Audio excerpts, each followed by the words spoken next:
light, sound, and force. Light. Can you see in the dark? No.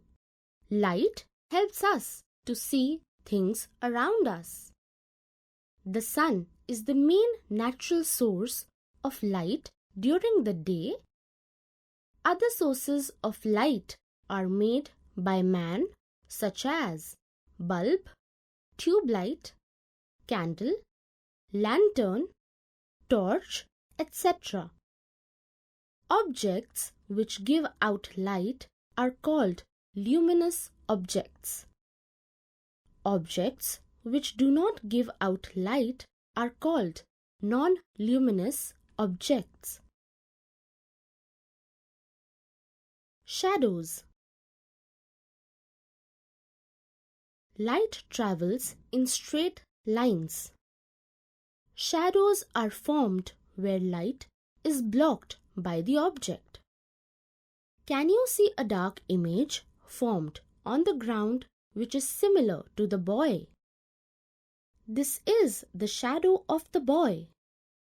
A shadow is always formed on the opposite side of the light. Sound.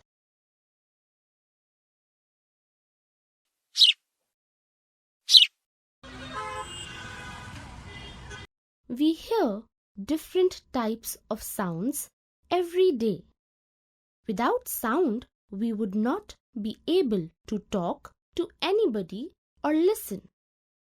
Some sounds are good to hear. They are soft and called pleasant sound.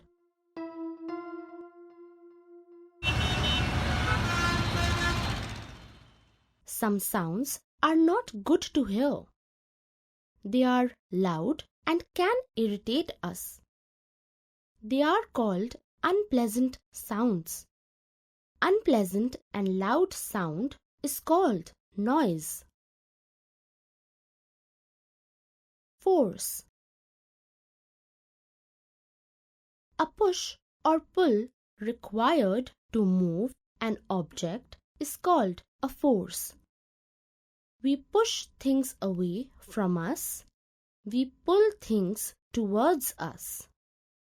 Both are forces, but the only difference is that they act in opposite directions. A push moves an object away from the body. A pull moves an object towards the body. Forces can do many things, and we use them every day.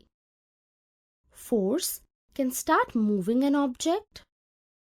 Force can stop moving an object.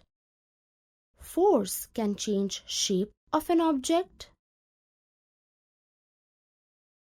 New words. Noise. Loud and unpleasant sound.